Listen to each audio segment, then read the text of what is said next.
down here? This green one looks Hey, go back. We want to see your daughter. Hold on. wee. Oh, that's your Here's the son? tool. That's, I don't remember when that is. Aw. So is that your son? Yep. Yeah, they look just alike. Wow. They have the same smile. So, had a couple of things happen this morning. One of which was there was a problem with the grade book for quiz 6. So, you guys took the quiz. You have a grade.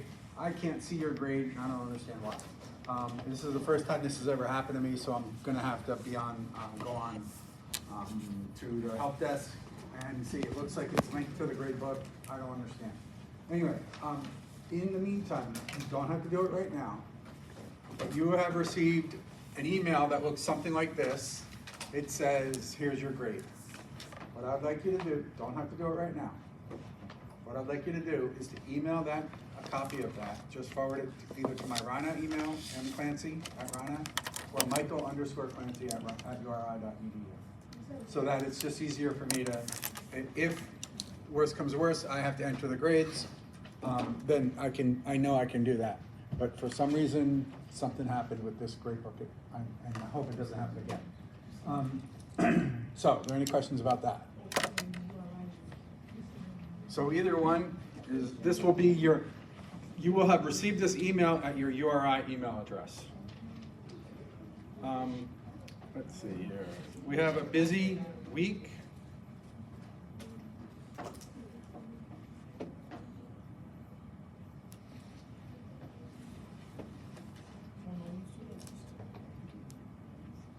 We have a busy week. This is what we're doing today. And so this is the quiz. And if you look right here, this is what we're supposed to be talking about today because we have these two topics for the rest of the week. Well, we're not done with this part right here, so we're behind. So today, I'm not even going to get to, I might get to the axial skeleton, but I'm not sure. Tomorrow will be a longer lecture. Hopefully these muscles will be familiar to you. We'll start talking about the origin, insertion, and action of them. The action is going to be the same words, the same terminology, the same vocabulary that we used in Chapter 8. So that if you're talking about strong adductors or strong flexors, weak pronators, strong pronators, and so on, that's what I'm talking about when I start talking about the action. The other thing about this is that when we talk about the axial skeleton, some of the muscles are, the actions are not real clear, and so for those muscles, I try to make that apparent, that I won't worry about those. For the pectoral and the pelvic girdle, there will be a lot of muscles that are very, very clear for actions. And then a week from today, we have an exam. Okay, that exam started at 8:30, 115 questions. We'll do a review on Wednesday after, if everything goes as planned. We'll do a review, and then this laboratory, the 24th and 25th, we have, or no, it's not the 25th. It's the 31st and the 1st. So obviously it's a typo. The practical will be on muscles of the back of the syndaber, right? And then also on EMG stuff, and I'll figure out what that is today. Any questions about that? All right, so let's get into the lecture.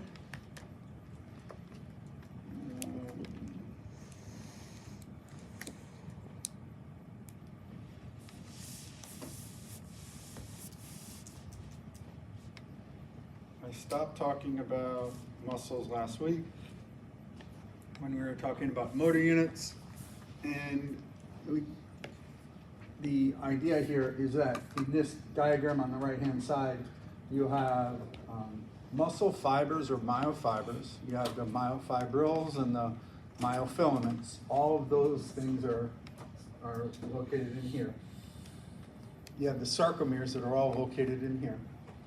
These are individual muscle cells that are multinucleate, lots of mitochondria there, and these are many neuromuscular junctions. this is an example of one motor unit rather.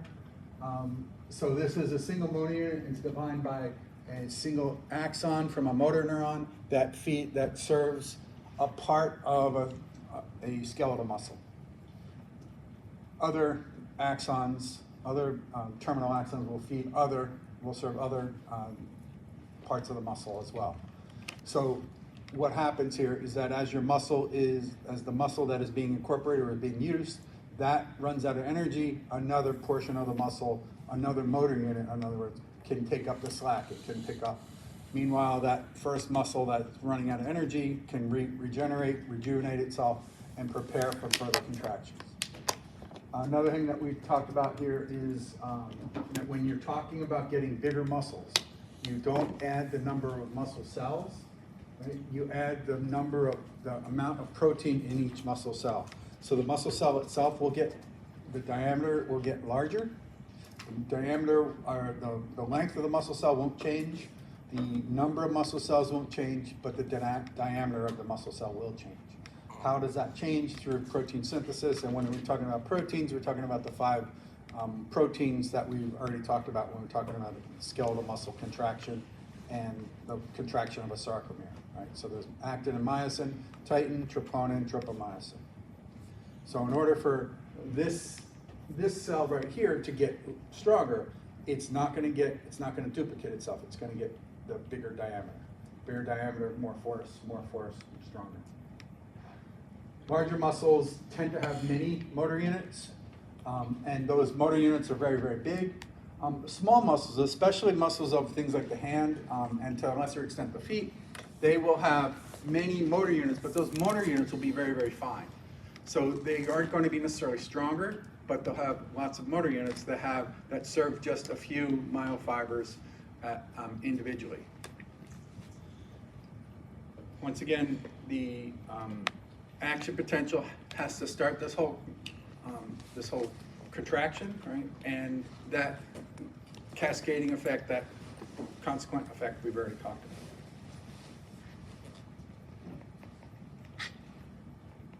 Muscles can respond in a number of different ways. These are voluntary muscles, so that they're graded response. And so a small response doesn't require a very big, a lot of muscles to contract, or a lot of the motor units to contract. And so the force can be prorated based on the amount of energy that's required for that. In addition, you can also increase the frequency of stimulation. You can increase the muscle fiber diameter that you're selecting to use for that particular activity.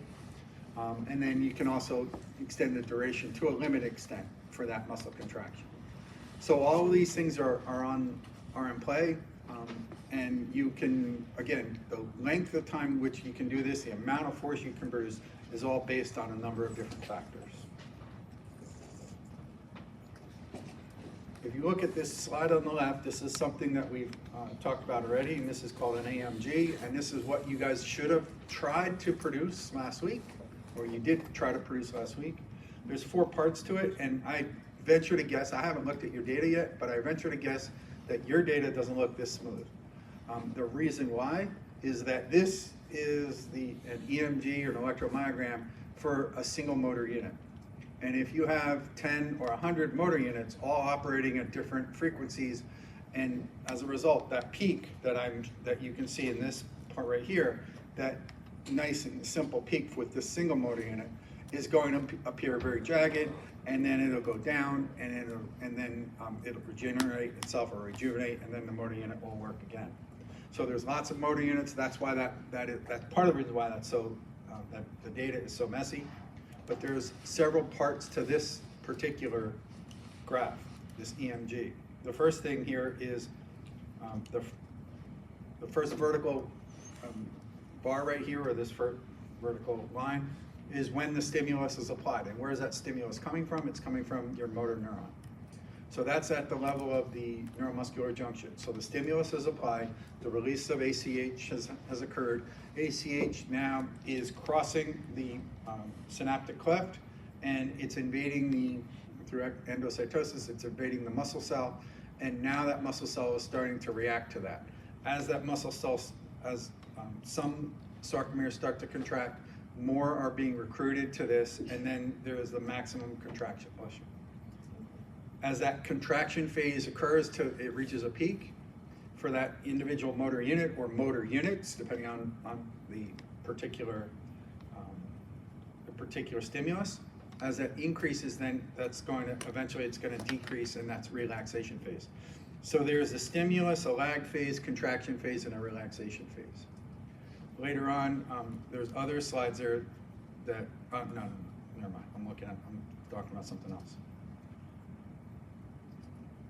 When you're talking about frequency of stimulation, you're talking about a number of different things about basically how can the muscle respond? And the first example here is it's called Chpt, and that's increasing muscle frequency, or increasing the efficiency of the muscle. So as the muscles increase the release of calcium, we already talked about the release of calcium and the corresponding muscle movement of troponin and tropomyosin. We talked about the cross bridges formed and things like that. As the increased cross bridge forms, the Chpt achieved during warm-up. So for instance, with athletes here, that sort of prepares the muscle to start contracting, and that increases blood flow. And as a result of that preparation here, the increasing in efficiency of the muscle can be achieved. That's not perfect though. So Chpt will give you an example of increased muscle efficiency, again, skeletal muscle efficiency. As you increase the frequency of muscle contractions here, that's called summation. And then ultimately these muscles can start to fail. And when they start to fail, that's either incomplete or complete tetanus. Now, when we get to complete tetanus, right, there's no relaxation between contractions here, and ultimately it's rigor mortis. That's sort of a minor issue here. Right? That's not what we're talking about here. If I remember when I was about in 4th grade, my mother's great aunt had passed away, and Aunt Mary was a person I really liked, and she said, "Hey Mike, do you want to go to a funeral?" And Aunt Mary died, and I was like, "Okay, yeah, sure, I'll go." And she's like, "Really?" And yeah. And so I was curious. I wanted to see a dead body. And so now I'm Catholic. I grew up Catholic. So you go up there and you kneel down and you pretend. Wait a minute. So this is for me. I'm not talking about anything else. Okay. You pretend to say a prayer because you don't know what the hell you're supposed to do when you're kneeling down. I remember that being that age, and still to this day, I still don't know what I'm supposed to do. Anyway, I reach over and I'm like, "Hey, Mom, can I touch her?" And she goes, "Yeah, why?" You know. So I grab her arm and I try to move it, and she was like this, and her arms weren't moving. There's an example of rigor mortis. Right? Her arms were not moving. Now, partly there's also another example, right? So she was also prepared by the company, right? So she was prepared for the funeral, right? So there's other things going on here, but that's an example of rigor mortis there. Somewhere in between rigor mortis and complete tetanus, there's incomplete tetanus, and that's beginning of muscle failure. The muscles partially relax between contractions, and they can't relax fully. Yes? So with this, when it's doing the contraction and the cavity are pushing or the pulling, is it like they don't let go or they don't pull? So a combination of both, right? So when you're talking about pulling, you're talking about cross bridges forming between the myosin and the actin. If the cross bridges are formed and there's pulling and then they don't release, then that's what we're talking about here when we're talking about this no relaxation between the thing. And part of that is because there's not enough oxygen to for active transport to move calcium back up into the mitochondria, up into the terminal cistern. And there's also not enough oxygen around so that the mitochondria can make ATP. Because there's not enough ATP around, you can't reestablish those bridges, break those bridges, and then prepare the bridges, or prepare the myosin head to form a new cross bridge. So that's what we're talking about here.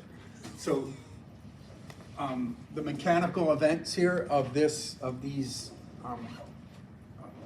muscle contraction. Basically what we're talking about here is that the muscles start to fail, and you have different levels of failing. You increase efficiency with Chpt, wave summations a slight more increase, and then ultimately there's muscle failure. Where does that happen? Well, it determines about the fitness level of the individual and the particular activity of the individual. When calcium ions can't be moved fast enough or removed fast enough, remember now, if you don't have calcium out of the equation, that troponin tropomyosin complex can't move back over covering actin, and therefore it can't get, you can't break that cross bridge. If you don't break that cross bridge, then you have some version. If you've ever had a muscle cramp, now I'm not talking about menstrual cramps here, I'm talking about muscle cramps here. Muscle cramps are a result of a lack of oxygen, a lack of presence of ATP, and the presence of the inability of the muscle to break those cross bridges.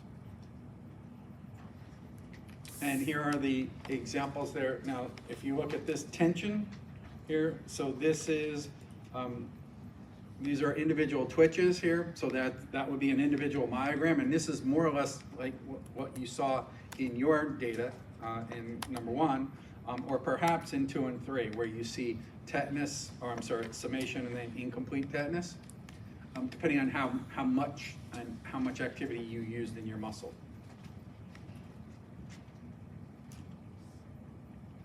In addition to this EMG or series of EMGs shows you the level of tension produced by a muscle. So that if you want to do more work, you can increase that level of work, because this is voluntary muscle. And you can recruit more motor units. And if you recruit the maximum number of motor units you have in your muscle, you can't get any further, right? So at that point, you're at a maximal stimulus. Recruitment simply refers to the incorporating of other motor units that were previously unused into the muscle contraction.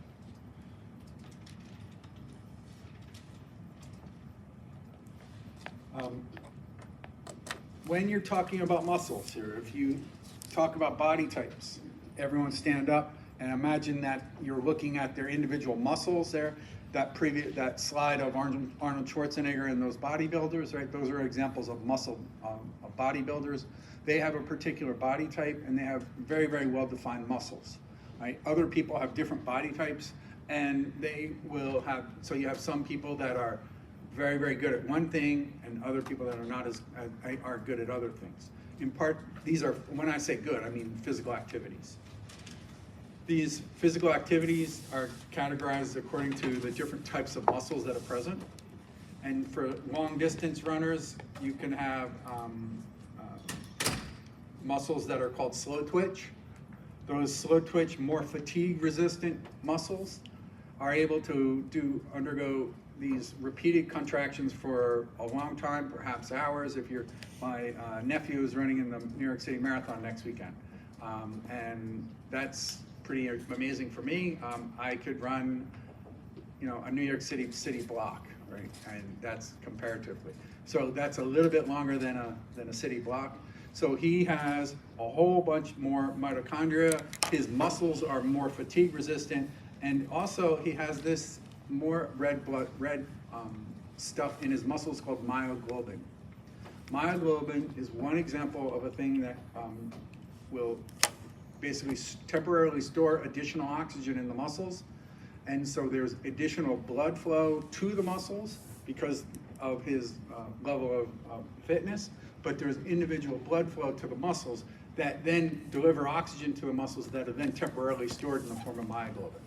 Myoglobin is really, really important, and it forms the dark meat of chicken. So that if you look at the limbs of chickens and then the breast, there's dark meat versus white meat. We're getting into Thanksgiving here. There's dark meat versus white meat controversy for dinner. Why are those meats different color here? We're talking about the different types of fibers. So there's slow twitch fibers, and then there's fast twitch fibers. And those fast twitch fibers respond really, really rapidly to stimuli. and they respond rapidly, but then they tire frequently or quickly. So when they tire quickly, they run out of oxygen, they run out of ATP, and as a result, those cross bridges don't reform or don't break up and then reform. As a result of the muscles not being able to relax, right, they're more likely to be cramp. Now, I want you guys to remember, look at this last thing. Comes in oxidative and glycolytic anaerobic forms. Remember way back to the discussion of cells and cellular metabolism. When we talked about cellular metabolism, glucose went into the cell, and for right now, we're not going to even worry about glucose. We're just going to say nutrients go into the cell, they immediately enter into glycolysis, glycolytic. Glycolysis is the first thing that they enter into, and then if there's enough mitochondria present and oxygen present, and those two things have to be present. If there's enough oxygen and mitochondria, then the product of glycolysis will go into the oxidative form or into the mitochondria and then produce lots of ATP. In the absence of enough oxygen around and enough mitochondria around, it being the muscles themselves will then start to produce ATP as best they can in anaerobic form.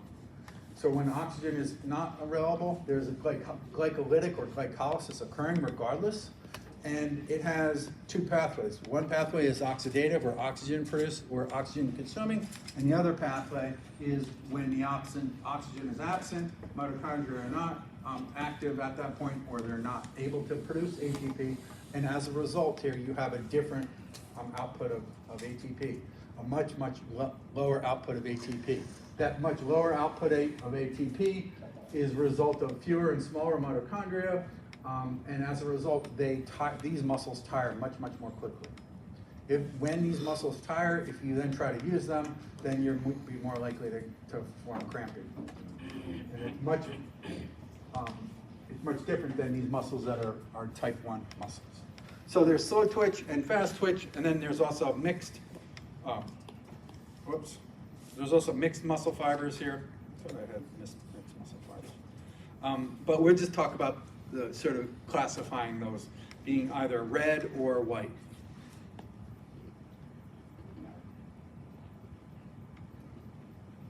What happens with lots and lots of exercise? Depending on your body type, if one of my brothers is about my height and he's about 30 or 40, maybe more pounds less than me, his body type is just very thin. He's very thin, very muscular for his age and for his size, but he's got lots of different type of musculature than I do. If we both were to do lots and lots of work and increase our muscle size, that's called hypertrophy. That hypertrophy, again, we're talking about myofibril number, but not myofiber number or myocyte numbers right here. I don't know if when we were talking about muscle cells, if I talked about satellite cells. Satellite cells are helper cells on skeletal muscle tissue. They help repair muscle cells, they help feed muscle cells, and they basically are helping, they're analogous to, if you know anything about neurons here and neuroglia. Neuroglia are helper cells in the nervous system. Satellite cells are helper cells in the skeletal muscle system. So the hypertrophy causes an increase in muscle size, and the opposite happens as well in atrophy. So a decrease in muscle size. Sometimes those muscles will decrease in size, but they're still there. Other times, those muscle cells will die, and then it's the job of other adjacent muscle cells to maintain the strength or the posture of whatever that muscle is, so do that work. If that muscle doesn't function here, right, then that whole muscle dies, then that's a problem for the individual. Once again, we're not talking about creating or building new muscle cells. We're talking about maintaining and increasing or decreasing the size of existing muscle cells. Another example of this functions of muscles or characteristic function of muscles is heat production. And this is partly due to friction here and also due to the movement of blood into and out of the muscle cells. So now let's talk about the energy sources for muscle contraction. And now when we're talking about the energy sources here, we're talking about a couple of things. What is energy doing? In other words, what is ATP doing? It doesn't necessarily have to be doing the work of the muscle, but still can help the muscle function. So, Thank you. for instance, there is, when you're talking about doing the work of the muscle, you're at the level of the myosin head grabbing actin. If you're talking about the sodium-potassium pump, you're talking about the resting membrane potential, restoring the resting membrane potential, ejecting sodium from the cell and importing potassium into the cell. Without that resting membrane potential, you don't have these things happening again, in other words, these muscle contractions. And then finally, cross bridges have to be broken. You have to remove calcium from the or import calcium into the sarcoplasmic reticulum, and in particular into the terminal cistern. So these three things have to happen, and they all require ATP. Muscle fibers only have ATP enough. They have a very small gas tank. Right? So they have a very small gas tank. So where is this ATP going to be converted from? Well, there's a couple of different ways here. There's cyclic AMP, first of all, there's conversion of ADP to ATP. That's one example, right? That's sort of the classic version. And then there's this thing called CK. CK is you're transferring a phosphate from creatine kinase to ADP to form ATP. So what is creatine kinase? Creatine kinase is a temporary phosphate storage mechanism. It's basically an additional gas tank. So that additional gas tank of energized phosphate molecules allows the cell to store additional energy that is not in the form of ATP. And that is really valuable for the length of work that you can do. So in other words, you can, this creatine kinase basically allows the cell to store additional energized phosphate here. And that is really important. So that's one thing. We talked about anaerobic respiration or glycolytic respiration. And that glycolytic respiration will form alcohol or lactic acid. And that lactic acid is at too high a concentration will cause muscle cramping. And then finally, the most efficient form here is aerobic respiration.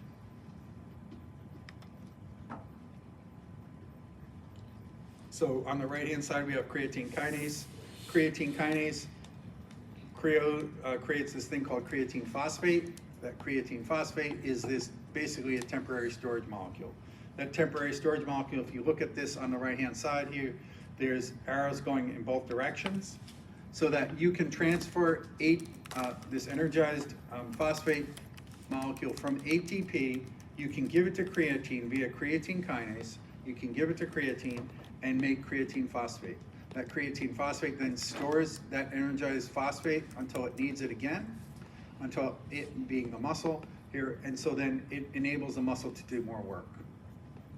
And so obviously we're worried about creatine kinase and creatine phosphate in this muscle.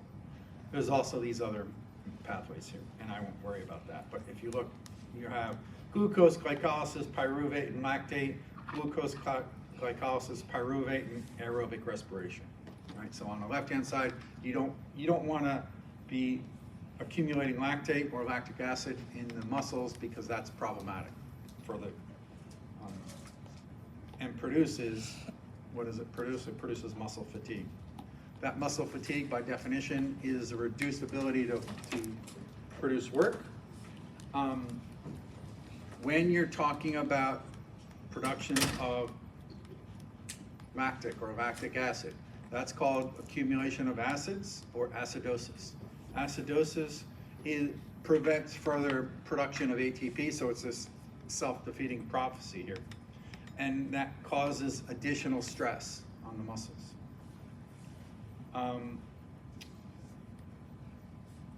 Inflammation is another thing that affects muscles. I'm not worried about that as much, but I'm particularly worried about when you're talking about acute muscle fatigue, acidosis here. So in other words, you're running out of ATP, you've no longer stored the energized phosphate in the form of creatine phosphate, you don't have enough oxygen flowing to the muscles, so now we're still doing work, we're not resting.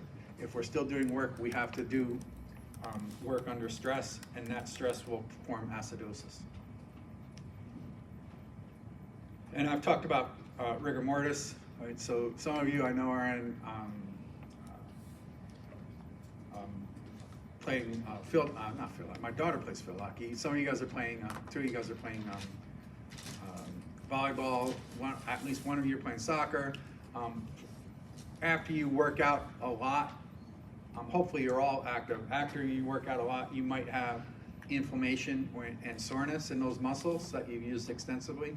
And that inflammation or soreness can be repaired by those helper cells that I talked about a little while ago. In particular, it helps the endoplasmic reticulum, the sarcoplasmic reticulum, more specifically, the sarcolemma, those extensive plasma membranes that we've talked about before.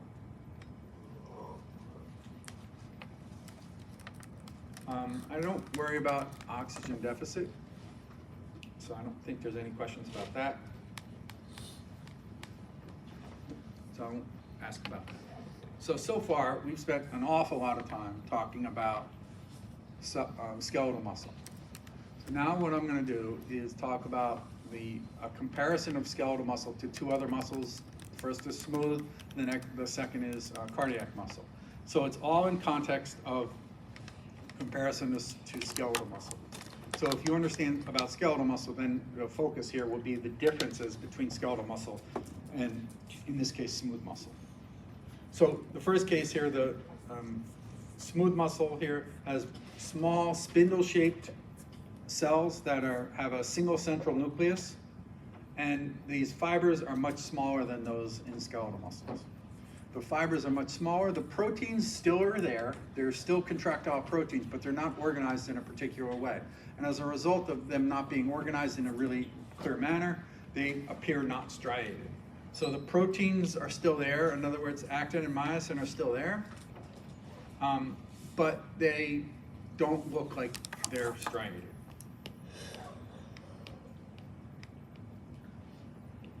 We're going to say that the entire structure of the cell is still there. The one thing that is different about the skeletal smooth muscle red is that instead of Z discs, they have these things called dense bodies, and these dense bodies then are attached to these things called intermediate filaments. These intermediate filaments are cytosolic elements there, and they're skeletal elements, cytoskeletal elements. So these intermediate filaments are examples of things that I talked about in the cell chapter as well.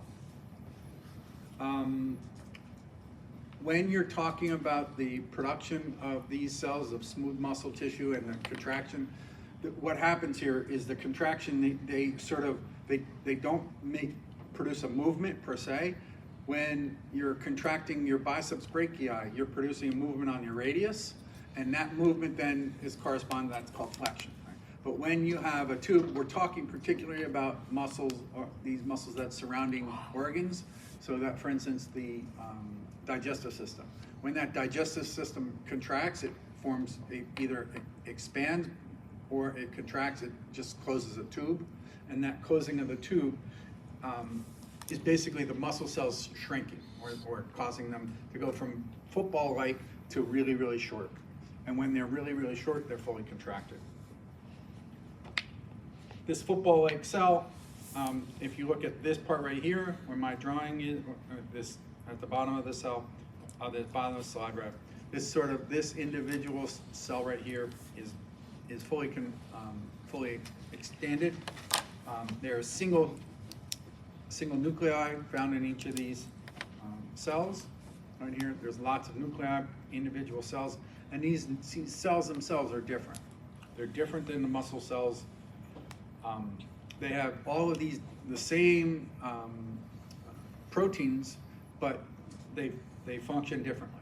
They still have actin and myosin. They still have, we're just gonna worry about that.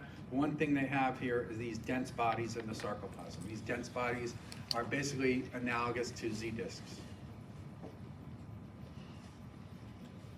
The final thing that is different in between muscle cells, smooth muscle cells, is that they can undergo mitosis and cytokinesis. So how do you get more muscle cells or bigger muscle? How do your smooth muscle do more work?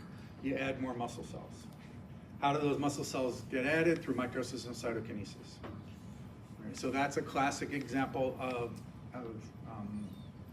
cell production that we talked about already from chapter 3.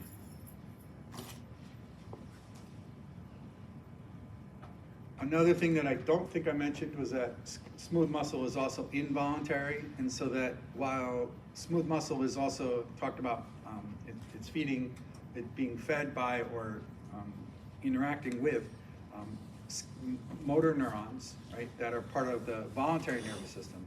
There's also motor neurons part of the involuntary nervous system, or the autonomic nervous system. That autonomic nervous system is characteristic in smooth muscle and also in cardiac muscle. Cardiac muscle has some similarities to both those previous two types. First is that cardiac muscle is striated, and so the organization of cardiac muscle is very familiar in the context of the structure of sarcomeres and the appearance. But the cardiac muscle is short. The cells themselves are short, the cells are branched, and the cells are uninucleate. So they're uninucleate, so they're similar to the smooth muscle as well. They have these specialized gap junctions and at the ends of the cells called intercalated discs, and those intercalated discs are very, very strong, and they're meant to have adjacent cells bonded to each other so that the cells themselves maintain the integrity and the heart doesn't explode. That's sort of a problem if your heart explodes, literally when you're pumping, right? Both cardiac muscle, and I don't know if I mentioned this in smooth muscle, will have autorhythmicity or are automatic, and as a result, they're they're fed by the autonomic nervous system. You can increase your heart rate, you can decrease your heart rate by thinking about it, but you can't stop it. You can increase your breathing rate, for instance. You can decrease your breathing rate, but you can't stop it.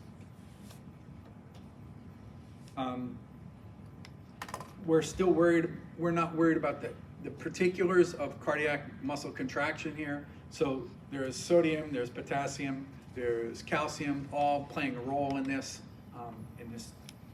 action potentials. One thing is true is that the action potentials tend to be longer here, and they don't wear out very easily.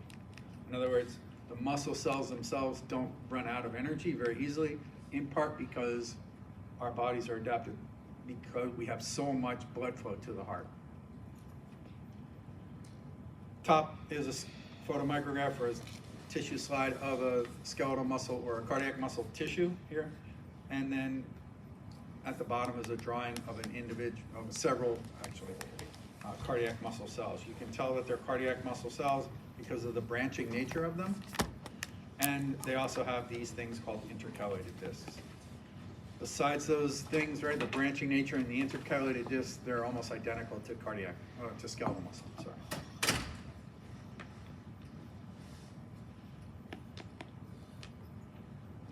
The worst part of this section here. Effective aging on skeletal muscle, effective aging on the body. I feel old.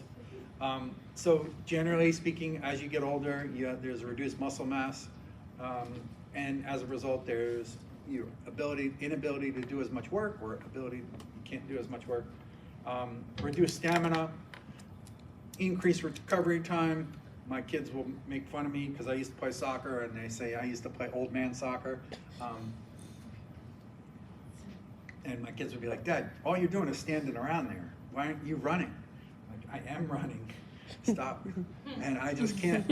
I can't do it anymore. So, in addition, there's part of that inability to run or to maintain the activity levels is also due to less blood flow to the muscles. One example of a chronic condition there called muscular dystrophy. Muscular dystrophy will particularly affect skeletal muscles, but it affects other things as well. Skeletal muscle, or muscular dystrophy rather, in his case Duchenne muscular dystrophy, particularly affects the neuromuscular junctions and results in muscle atrophy and the ability to contract those muscles. The muscular dystrophy also elsewhere in the body have lots of problems in the body. And so what I want to do now is just take a break here, take a second to review what we just talked about here. So remember last week, the first thing I talked about, I did a drawing of the skeletal muscle cell, the skeletal muscle connected to a bone, all the coverings of the muscle. We went down to a neuromuscular junction and all the layers there. We talked about the steps in the muscle contraction. We talked about the proteins associated with the individual sarcomeres and the myofibrils. We talked about the myofibers themselves, or the muscle cells and the structure of them. We just compared them to cardiac and smooth muscle.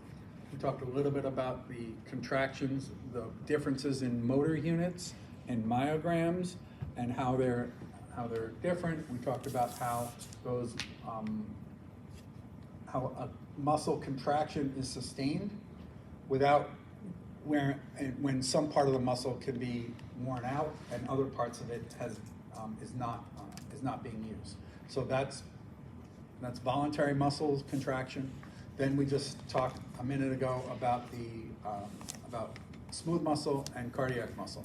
Now, in terms of the exam itself, we're definitely going to have questions on cardiac and smooth muscle, but the level of cardiac and smooth will pale in comparison to the skeletal muscle. So if we're going to have 30 questions, it'll probably be about probably somewhere on the order of 5 questions. I forget exactly, but I'll talk about that later. So what I want to do now is, because we are behind, it's about almost 10 o'clock. At 10 after 10, I want to introduce what we're talking about for the axial skeleton, and hopefully this is really familiar muscles. Many of them are familiar, and tomorrow morning we're going to pick up where I leave off in about 10 minutes, when I start in about 10 minutes. So I'm going to go for about another 20 minutes.